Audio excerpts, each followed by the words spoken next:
नमस्कार दोस्तों।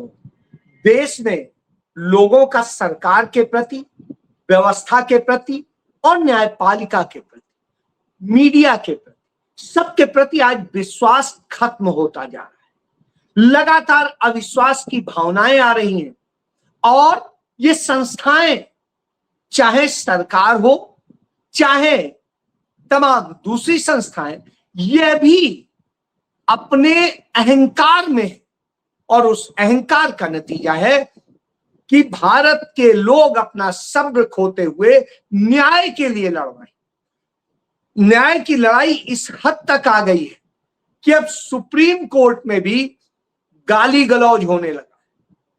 जी हां, और देश के बाहर जब भारत के प्रधानमंत्री जाते हैं तो वो भारत को बेइज्जत कराने का कोई मौका नहीं छोड़ते। वो चाहे कोई भी देश हो, तो वह भी देखने को मिल रहा है। हर जगह के पत्रकार भारत के प्रधानमंत्री नरेंद्र मोदी का मजाक उड़ाते हैं, उन्हें डरपोक बताने लगते हैं। और उधर नरेंद्र मोदी के माय डियर फ्रेंड, नहीं, अब तो हिज एक्सीलेंसी डोनाल्ड ट्रंप, वो बताने लगे हैं कि भारत पाकिस्तान के युद्ध के दौरान 11 विमान भारत के मार गिराए। ये वही डोनाल्ड ट्रंप है जिन्होंने ही बताया था कि उसमें तमाम सैनिक मारे गए। और 1 साल से अधिक समय के बाद में, 1.25 साल बाद, सरकार ने स्वीकार किया कि हां, हमारे 6 सैनिक मारे गए। तो अब आप समझ सकते हैं कि किस तरह से होता है। तो चलिए इसी पे बात शुरू करते हैं। कैसे विश्वास उठ रहा है, कैसे सत्ता आप शब्दों का इस्तेमाल कर रही है और क्या क्या हो रहा है। मैं बात शुरू करता हूं कि आपको याद होगा, अभी हाल के दिनों में एक घटना हुई। वो हुई महाराष्ट्र में। बारिश है, निश्चित रूप से बारिश में थोड़ी बहुत समस्याएं आती हैं, लेकिन जब उन व्यवस्थाओं के लिए आप तमाम बड़े दावे करते और अप्रत्याशित पैसा खर्च कर दे, रुपया खर्च कर दे, और उसके बाद में कोई नतीजा खराब हो जाए, तो आप समझ सकते। तो वही हुआ। एक मिसिंग लिंक बनाया गया था मुंबई पुणे हाईवे पर, और ये 13 किलोमीटर का लिंक 7,000 करोड़ रुपए का बना था। 7,000 करोड़ का बना था, और दावा किया था वहां के मुख्यमंत्री फडणवीस ने कि यह लिंक जो है 70,000 करोड़ के बराबर, और उन्होंने बताया था इसमें 7 देशों की मदद से यह बनाया गया है और इसे भारतीय कंपनी ने बनाया।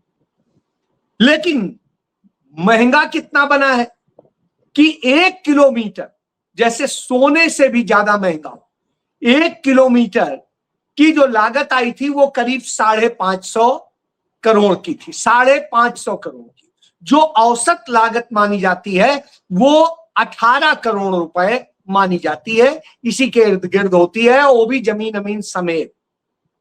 तो अब आप समझ सकते हैं, जब इतनी बड़ी लागत बताई गई हो तो निश्चित रूप से इतनी बड़ी लागत लग गई, इतने देशों की टेक्नोलॉजी लग गई, सब कुछ लग गया, और उसके बाद बनाया, और ये स्थिति।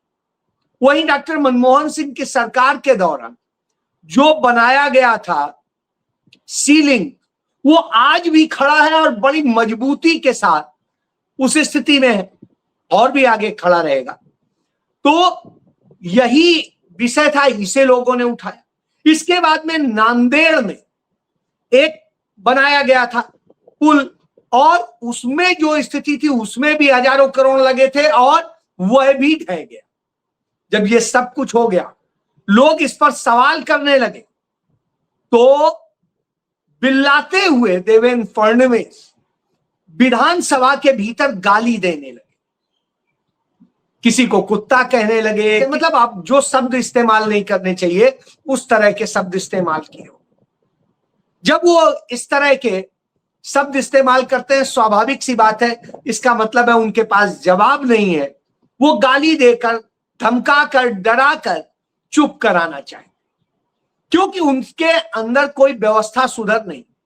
उन्होंने जो वहां का स्लम एरिया है, उस स्लम एरिया को उन्होंने यह कह दिया, जो एक स्वावलंबी है, जिसने भारत को मेक इन इंडिया वास्तव में दिया, और उस धारावी के लिए उन्होंने कहा वहां तो बिल्कुल मरे हुए सड़े हुए लोग रहते हैं। यानी इतनी चिढ़ है आपको गरीबों से और छोटे लोगों से, तो उस तरह से वहां यूपी बिहार और इसी साइड के लोग ज्यादा रहते हैं, क्योंकि वो जाते हैं गरीबी में काम करते हैं। अब आप समझिए, इस तरह की जब सोच पे सरकार आ जाए तो उसका क्या मतलब होगा। चलिए कोई बात नहीं। उधर उत्तर प्रदेश में लगातार लोग, बहुत ज्यादा बारिश नहीं हुई है, बावजूद इसके थोड़ी थोड़ी बारिश, 15 मिनट की बारिश हुई तो नोएडा का वो हजारों करोड़ रुपए में बना एयरपोर्ट वो टपकने लग गया, चूने लग गया। ऐसे ही तमाम सारे जो है रेलवे स्टेशन हो और दूसरे स्थान हो, वो भी यही हो रहा है। और यहां सबसे बड़ी बात, गाजियाबाद में एक बच्ची और एक व्यक्ति मिला के 2 लोग वहां पर घरों में पानी भरने से मर गए, अपने घर में। अब आप समझ सकते हैं कि कितनी गंभीर दशा है। और सरकार ने जो सैनिटेशन के नाम पे, सफाई के नाम पे, उसके नाम पे हजारों करोड़ रुपए खर्च करती है, और वो खर्च के बाद यह स्थिति है, तो यानी वो पैसा किसकी जेब में जा रहा है, ये व्यवस्थाएं क्या कर रही हैं। सूरत जिसके सैनिटेशन और दूसरी व्यवस्थाओं को लेकर, स्मार्ट सिटी को लेकर के नरेंद्र मोदी ने बड़े बड़े दावे किए, वहां पर भी यह स्थिति हो गई। लगा लोग नदी में गले तक पानी से डूब के अपने काम धंधे पे जा रहे हैं। अजब सी स्थिति है, अपने घरों को लौट रहे हैं।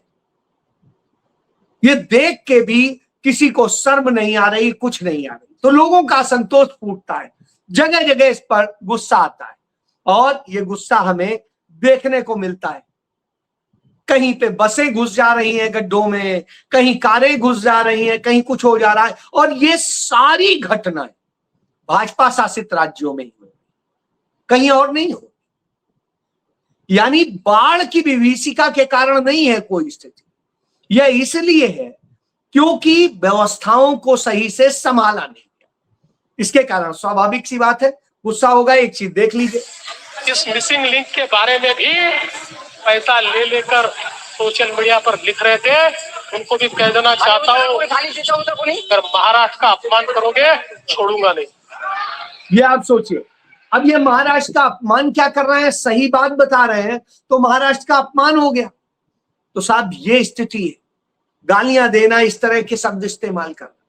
फिर आ जाता हूं दूसरी चीज, कमोबेश इन व्यवस्थाओं का ही नतीजा है कि जो हमारी सुप्रीम कोर्ट है, उस सुप्रीम कोर्ट में एक बड़ी बीभत्स घटना हुई, और वो घटना ये होती है, 2 जस्टिसेस थे, केवी विश्वनाथ और उनके साथी, और वहां पर लखनऊ के एक वकील अपनी याचिका लेकर के पेश होते हैं, और उस याचिका में वो साइबर क्राइम की बात करते हैं, और दूसरी बात करते हुए कहते हैं विकास नगर के जो एसीपी हैं उनके खिलाफ मैं एफआईआर दर्ज करने का आदेश देता हूं, क्योंकि वो जानते हैं इलाहाबाद हाईकोर्ट ने दर्ज नहीं की थी, वो उसके खिलाफ आए थे।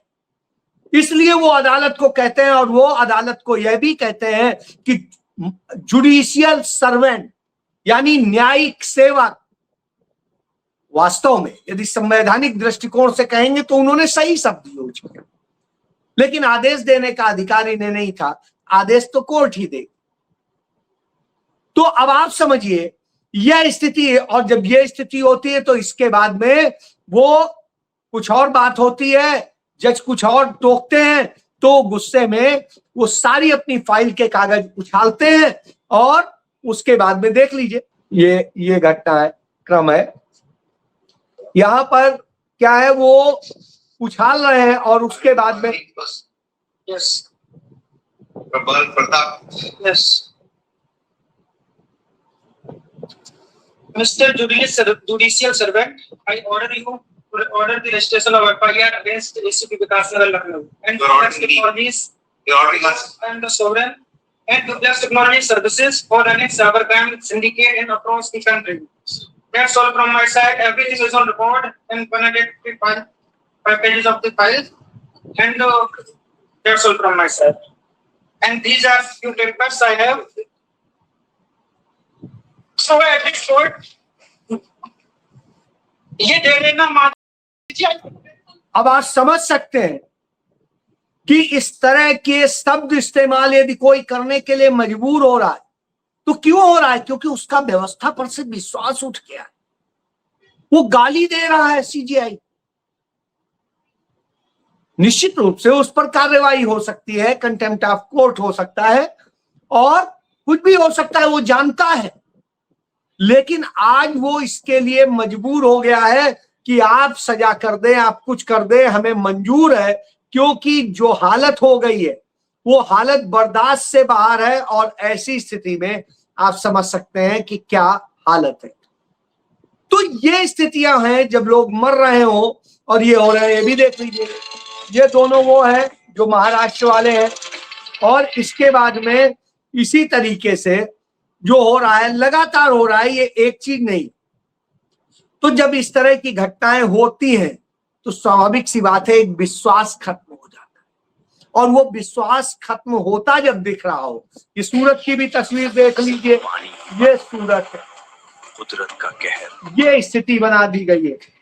तो ये हालत हो गई हो तो अब आप सोच लीजिए क्या कहे आदमी। परेशान है, हतोत्साहित है और सब कुछ। ऐसे में भारत के प्रधानमंत्री नरेंद्र मोदी जाते हैं जब क्या कहते हैं वो इंडोनेशिया, और इंडोनेशिया जाते देखे दोनों। The freest press in the world. This is about as close as we'll get to Narendra Modi on his trip to Melbourne. He famously avoids unscripted news conferences, preferring instead more stage managed appearances. अब आप समझ लीजिए, तो वो तमाम जगह गए, Norway गए, नार्वे में बेइज्जती हुई क्योंकि एक लड़की ने एक सवाल किया और वो भाग गए थे।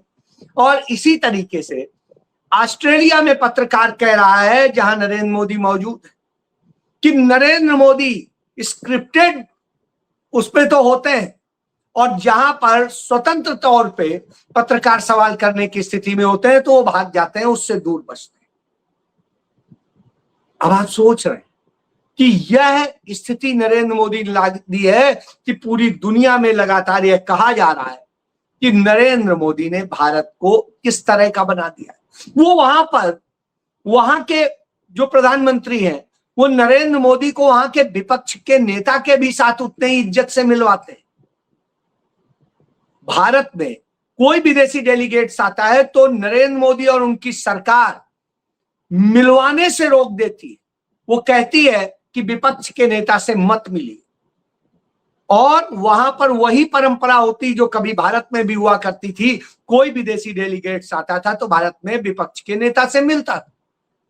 लेकिन साहब यहां पर ये स्थिति, तो इसको लेकर भी वहां सवाल उठ रहे हैं, और सवाल उठ रहे हैं कि किस तरह से नरेंद्र मोदी ने वहां पर भारत को बेइज्जत कराने वाली स्थिति पैदा की, भारत के लोगों के लिए समस्या पैदा करने का काम किया। क्योंकि जिस तरह के उनके भाषण हैं, उन भाषण से यह लगता है कि यह देश कहीं ना कहीं जाहिलों के हाथ में आ गया है। और जब यह आ गया हो तो स्वाभाविक सी बात है, उस पर चर्चा भी होगी, गुस्सा भी आएगा। तो जब इस तरह से, इसके बाद में आ जाता डोनाल्ड ट्रंप की बात जो मैंने कही थी, तो सुन लीजिए डोनाल्ड ट्रंप ने क्या कहा। When she won the Nobel Prize for Peace, she said, "I can't believe I won it. The only one that should win it is Trump." Actually, they probably will do the wrong thing. It's very sad with Norway, but I would say I should have won that award more than anybody that ever received the Nobel Peace Prize. Because nobody settled wars. I settled 8 of them because I'm a certain type of personality. I was able to settle. Think of it, India and Pakistan. You know, because you covered it, that war was raging. They were a week into it, 11 planes were shot down, and that war was going to go nuclear. The Prime Minister of Pakistan said President Trump saved from 30 to 50 million lives. Well, guess what? It could have been a lot more than that. Democrats should be able to. तो अब सुन लीजिए, उसने साफ साफ कह दिया, और यह भी कह दिया कि यदि मैं नहीं रुकवाता तो बहुत बड़ी दुर्घटना होती, न्यूक्लियर और वो होता, तमाम समस्याएं हो जाती, क्योंकि पाकिस्तान उस स्थिति में आ गया। तो यह अपने आप में शर्मनाक है और लगातार ट्रंप इस तरह की बातें कर रहा है।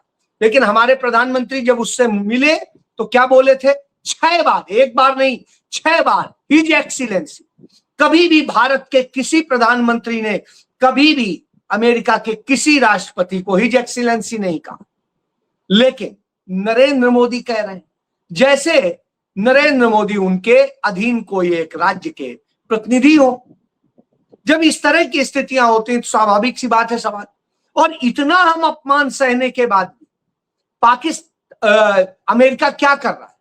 अमेरिका ने जो हमला करके ईरान के, उसमें चाबहार पोर्ट है, उस पोर्ट पर हमला कर दिया जो भारत ने 1000 करोड़ रुपया लगा के उसको बनवाया था।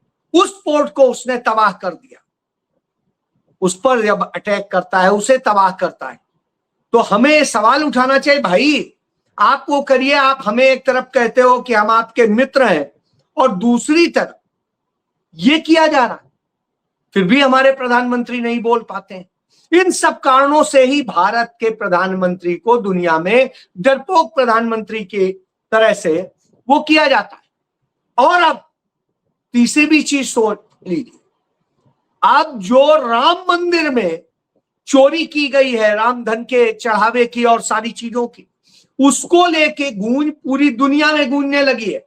नेपाल में जो जनकपुरी है, वहां से नेपाल से कहा गया कि चढ़ावा चोरी के से जनकपुरी आहत है, इसलिए 7 लोगों की टीम वहां से अयोध्या आएगी और जांच करेगी कि किस तरह से हुआ और क्या है, और चढ़ावे में जो सारे खेल हुए हैं उसे समझने की कोशिश करें।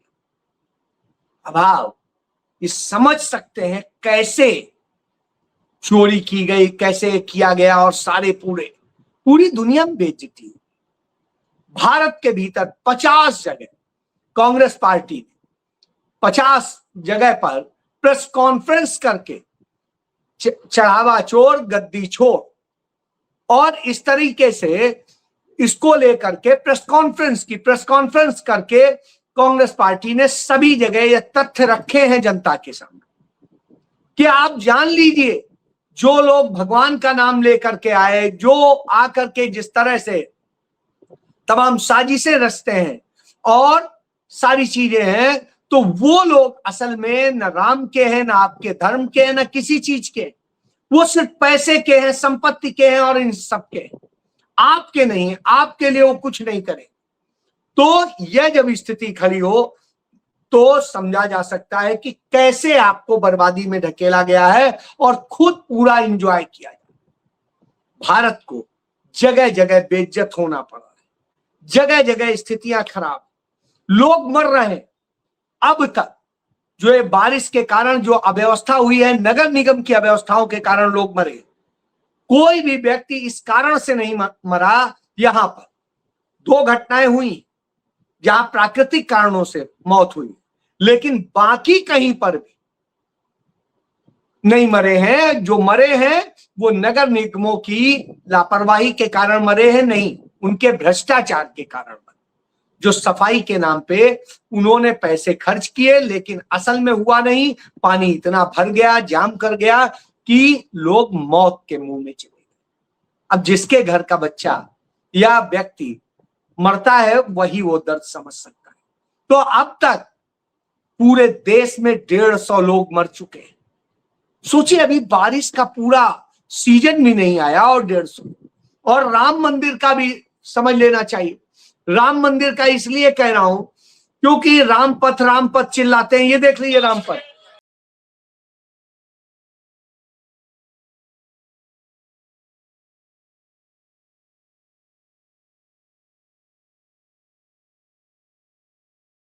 तो ये अयोध्या में जो हजारों करोड़ रुपया खर्च किए गए, वहां के नगर निगम के जरिए सब किया गया, वो उसका नतीजा है।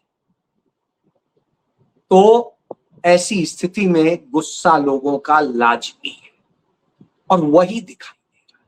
भारत बेइज्जत हो रहा है और ये सब मौज कर रहे हैं। और जनता मौत के मुंह में जा रही है।